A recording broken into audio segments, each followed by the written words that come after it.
معزز سامعین کرام، جیسا کہ میں نے پچھلے جمعے بھی ذکر کیا تھا کہ جامعہ اشرفیہ لاہور سے یہ جو سیلاب زدگان متاثر ہوئے ہیں ان کی امداد کے سلسلے میں قافلہ روانہ ہونا تھا، تو چنانچہ الحمدللہ ثم الحمدللہ جامعہ اشرفیہ سے جمعے کی نماز کے بعد قافلہ روانہ ہوا کہ جس میں 4 ٹرک تھے، جس کے اندر ضروریات زندگی کی ہر چیز موجود تھی، جو کہ حضرت مولانا حافظ فضل الرحیم اشرفی صاحب کی دعاؤں سے قافلہ روانہ ہوا، اور الحمدللہ اللہ نے مجھے بھی جانے کی توفیق عطا فرمائی۔ تو وہاں پر جا کر جو لوگوں کے حال و احوال دیکھیں، یقین جانے بندہ بیان بھی نہیں کر سکتا کہ کس قدر وہ تکلیف کے اندر، غم کے اندر، پریشانی کے اندر مبتلا ہے۔ اللہ تعالیٰ ہی ان کی مدد کرے۔ ہمارے ہاں کیا ہوتا ہے کہ جب کوئی کام شروع ہوتا ہے تو شروع کے اندر بڑے جذبے کے ساتھ ہم آگے چلتے ہیں، لیکن پھر ایک دم سے ٹھنڈے ہو جاتے ہیں۔ تو یاد رکھیے کہ یہ جو لوگ ہماری مدد کے منتظر ہیں،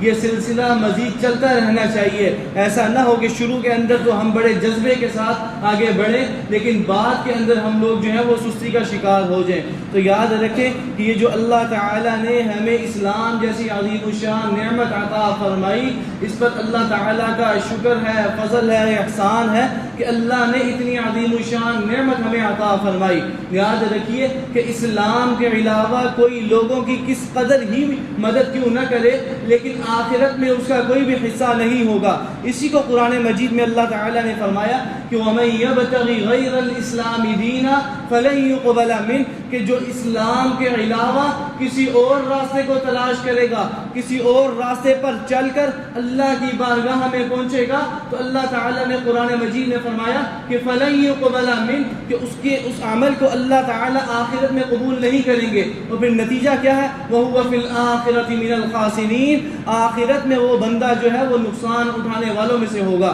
تو یہ تو اللہ تعالیٰ نے اسلام کی نعمت ہمیں عطا فرمائی، تو اس کا ہی یہ بدلہ ہے کہ دنیا کے اندر بھی ہمیں اللہ اجر دیتے ہیں، آخرت میں بھی اللہ ہمیں اجر عطا فرمائیں گے۔ تو اب یہ جو لوگ غیر مسلم ہیں، اب یہ جو لوگ دنیا کے اندر کسی کی مدد کرتے ہیں، تو یاد رکھیے اللہ کی ذات جو ہے وہ انصاف کرنے والی ہے۔ اب یہ مطلب نہیں کہ آخرت میں اللہ ان کو کچھ نہیں دیں گے تو دنیا میں بھی کچھ نہیں دیں گے، ایسا نہیں، بلکہ دنیا کے اندر اللہ تعالیٰ انصاف کے ساتھ ان کا معاملہ کلیئر کر دیں گے۔ تو دنیا کے اندر اللہ تعالیٰ ان کو کس طرح نوازیں گے؟ تو اس کی کئی صورتیں محدثین نے لکھی، علماء نے لکھی۔ ایک صورت یہ ہے کہ اللہ تعالیٰ کو ان کی یہ ادا اس قدر پسند آتی ہے کہ اس ادا کی وجہ سے اللہ ان کو ایمان کی دولت عطا فرما دیتے ہیں، جیسا کہ حضرت حکیم بن حزام رضی اللہ تعالیٰ عنہ کے متعلق آتا ہے کہ انہوں نے حضرت زید بن ثابت رضی اللہ تعالیٰ عنہ کو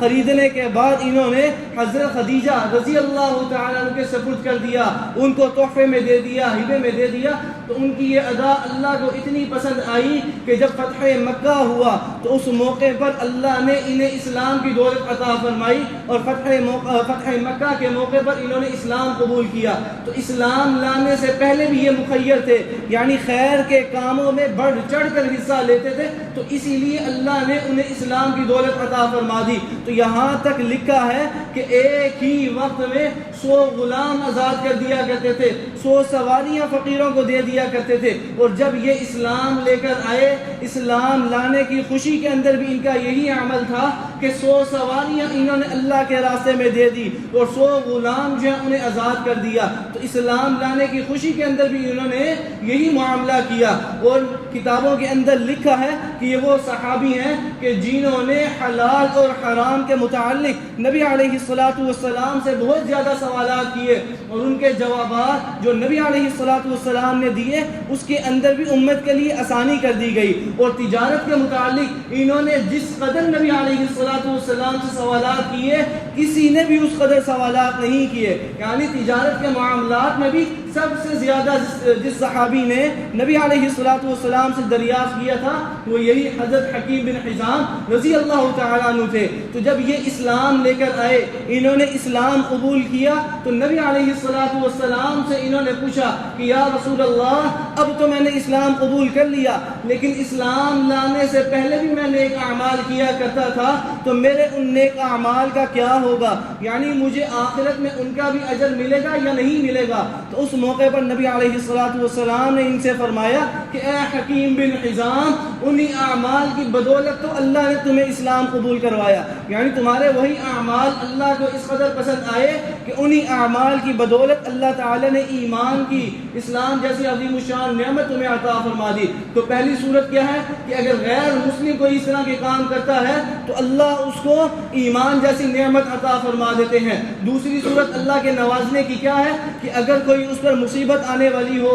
آفت آنے والی ہو، تو اس کے اس عمل کی وجہ سے اللہ تعالیٰ اس آفت کو، اس مصیبت کو روک دیتے ہیں۔ اور تیسری شکل کیا ہے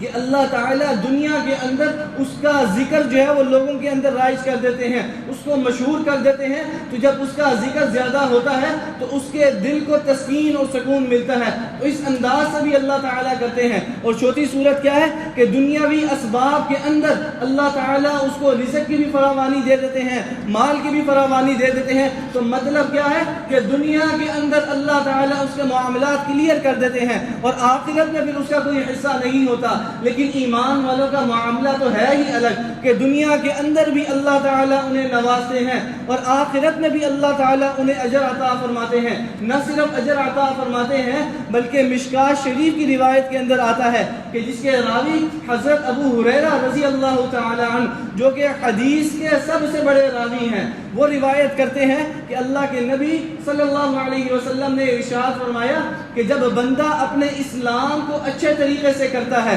یعنی اچھا مسلمان بن جاتا ہے، تو اچھا مسلمان کون ہے؟ حدیث شریف کے اندر ہی اللہ کے نبی صلی اللہ علیہ وسلم نے فرمایا کہ المسلم من سلم المسلمون من لسانہ ویدہ، کہ اچھا مسلمان کون ہے کہ جس کے ہاتھ سے، جس کی زبان سے کسی مسلمان کو تکلیف نہ پہنچے۔ تو اللہ کے نبی صلی اللہ علیہ وسلم نے کیا فرمایا کہ جب کوئی اپنے اسلام کو اچھے طریقے سے کرتا ہے، یعنی اچھا مسلمان بنتا ہے، تو پھر اللہ تعالیٰ اس کی ایک نیکی کو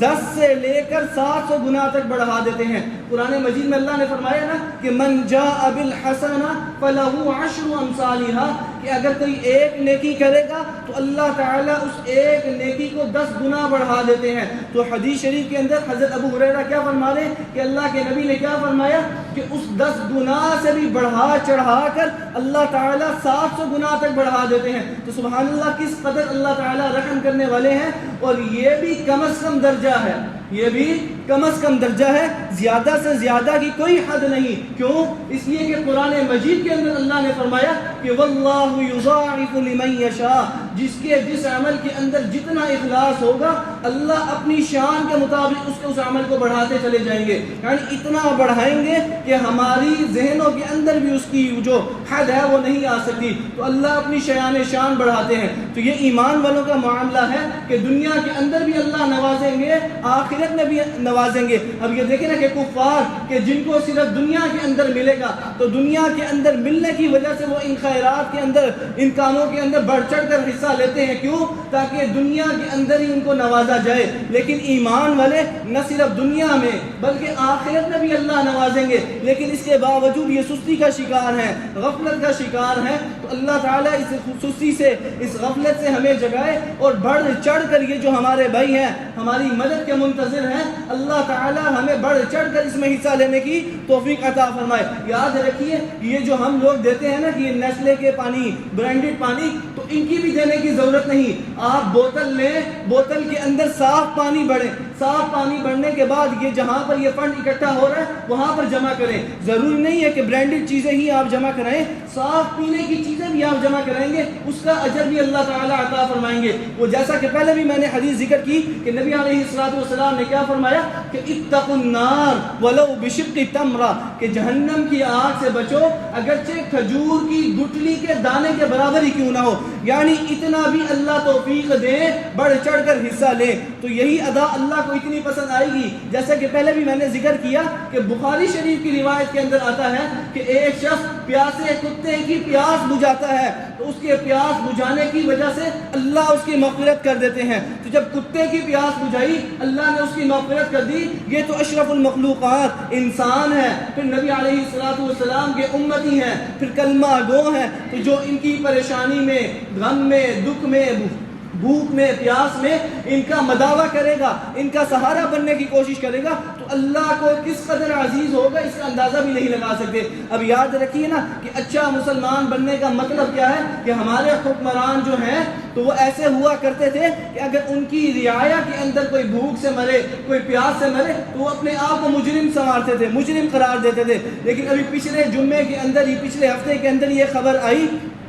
کہ ڈی جی سیالکوٹ کے اندر تالپور کا علاقہ ہے، وہاں پر ایک چھوٹی سی بچی، 1 سال کی بچی رات تڑپتی رہی ہے بھوک پیاس کی وجہ سے، اور صبح اللہ کو پیاری ہو گئی۔ اور ایسی ویڈیوز آ رہی ہیں کہ چھوٹے چھوٹے بچے جو ہیں وہ گھاس کھا رہے ہیں، زمین سے گھاس اتار رہے اور اسی کو کھا رہے۔ یقین مانے اس غم کی کیفیت کے اندر وہ مبتلا ہوئے کہ جس کا بندہ بیان بھی نہیں کر سکتا۔ اور آج اللہ نے ہمیں یہ جو نعمتیں عطا کی، یقین مانے کہ وہ بچی جب اللہ کی بارگاہ میں پہنچے گی تو اللہ تعالیٰ سے سوال نہیں کرے گی، ضرور کرے گی اللہ تعالیٰ سے سوال۔ اور اللہ تعالیٰ نے قرآن مجید میں اور اللہ کے نبی صلی اللہ علیہ وسلم نے بھی فرمایا کہ المؤمنون کرجل واحد، تمام ایمان والوں کو ایک جسم کی مانند نبی علیہ السلام نے فرمایا کہ اگر جسم کے اندر آنکھ کو تکلیف ہوتی ہے تو پورا جسم اس تکلیف کو محسوس کرتا ہے۔ تو اسی طرح جب ایک ایمان والا بھی تکلیف کے اندر ہے تو یہ ہماری ایمانی ڈیوٹی ہے، ہماری ایمانی ذمہ داری ہے کہ اس کے غم میں، دکھ میں، درد میں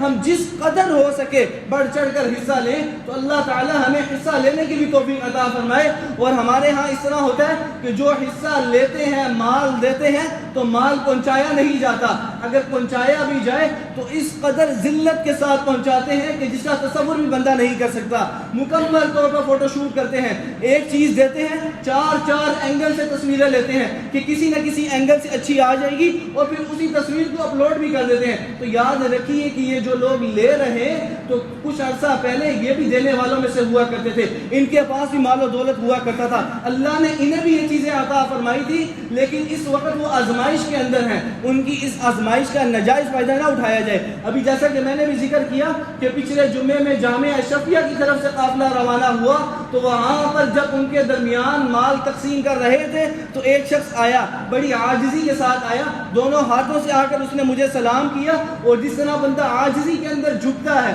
تو یوں جھک کر سلام کیا۔ اس وقت میں نے اس سے کہا، میں نے کہا سیدھی طرح اپنا سینہ اوپر کرو، جھک کر تم نے نہیں لینا، یہ نہ سمجھو کہ ہم تمہیں دے کر تمہارے اوپر احسان کر رہے ہیں۔ میں نے کہا انسان جو ہے یہ بڑا لالچی ہے، جب تک اس کا کوئی غرض، کوئی معاملہ نہیں ہوتا یہ کسی بھی چیز میں ہاتھ نہیں ڈالتا۔ تو یہ جو ہم تمہیں دے رہے ہیں یہ تمہارے اوپر احسان نہیں کر رہے بلکہ اپنے اوپر احسان کر رہے ہیں، یہ جو تم ہم سے لے رہے ہو یہ تو ہمارے اوپر احسان کر رہے ہو۔ کس لیے؟ اس لیے کہ جیسا کہ پہلے بھی روایت ذکر کر دی کہ پیاسے کتے کی پیاس بجھانے کی وجہ سے اللہ نے اس کی مغفرت کر دی تھی، تو ہم اسی انداز سے، اسی نیت سے تمہیں دے رہے ہیں کہ ہمارا یہ عمل اللہ کی بارگاہ میں پہنچے اور اللہ تعالی ہمارے اس عمل کی وجہ سے مغفرت کر دے۔ لیکن ہمارا معاملہ کیا ہے کہ ہم ریاکاری کے اندر مبتلا ہو جاتے ہیں۔ تو ریاکاری ایسی چیز ہے جو ہمارے سارے اعمال کو تباہ کر کے رکھ دیتی ہے۔ اور اس موقع پر مجھے میرے استاد محترم حضرت مولانا صوفی محمد سرور صاحب رحمہ اللہ کا شعر یاد آ گیا۔ وہ اسی انداز سے فرمایا کرتے تھے، کہتے تھے کہ الہی میں اس قابل نہیں ہوں، وہ شعر مجھے یاد آ گیا، فرمایا کرتے تھے کہ میری انتہائی تمنا یہی ہے، میری انتہائی تمنا یہی ہے کہ بلا کچھ پٹائی مل جائے جنت، یعنی بغیر کسی سزا کے اللہ مجھے جنت عطا فرما دے۔ پھر آگے کیا فرمایا کرتے تھے، نہیں اس کے قابل میں یہ جانتا ہوں لیکن آگ سہنے کی ہمت نہ طاقت، میں جانتا ہوں کہ میں اس قابل نہیں ہوں کہ اللہ مجھے جنت عطا فرما دے، لیکن میں اتنا کمزور ہوں کہ اے اللہ یہ جو تیری جہنم ہے، تیرا عذاب ہے، یہ میں برداشت نہیں کر سکتا۔ اس کے آگے کیا فرماتے، دعا خود یہ میں نے بنائی نہیں ہے، میرے تھانوی شیخ کی ہے ہدایت۔ فرماتے ہیں کہ یہ دعا میری اپنی نہیں بنائی بلکہ میرے جو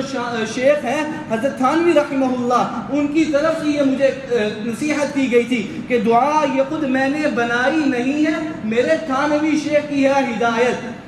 الہی دکھاوے سے مجھ کو بچا لے، یہ جو دکھاوے کے اندر، ریاکاری کے اندر سارے ڈوبے ہوئے ہیں، اسی کو فرمایا کرتے تھے الہی دکھاوے سے مجھ کو بچا لے، اسی میں تباہ ہو رہی ہے یہ امت۔ یعنی یہ امت جو ہے جو بھی کام کرتی ہے اس کے اندر ریاکاری، دکھلاوا، تو ریاکاری اور دکھلاوا ایسی چیز ہے کہ جو اس کے سارے اعمال کو، پہاڑ جتنا عمل بھی ہوگا سارے کے سارے اعمال کو تباہ کر کے رکھ دیتی ہے۔ تو اللہ تعالیٰ سے یہ دعا ہے کہ ہمارے جتنے بھی اعمال ہیں اللہ ہمیں محض اخلاص کے ساتھ کرنے کی بھی توفیق عطا فرمائے اور ریاکاری سے بھی اللہ تعالی ہمیں بچائے. اور یہ جو ہمارے بھائی ہماری مدد کے منتظر ہیں, بڑھ چڑھ کر اللہ تعالی ہمیں اس میں حصہ لینے کی بھی توفیق عطا فرمائے, اور جس انداز سے بھی جو اس میں حصہ لے رہے ہیں, مدد کر رہے ہیں, اللہ تعالی اپنی جزائے خیر سے انہیں بدلہ بھی عطا فرمائے. آمین.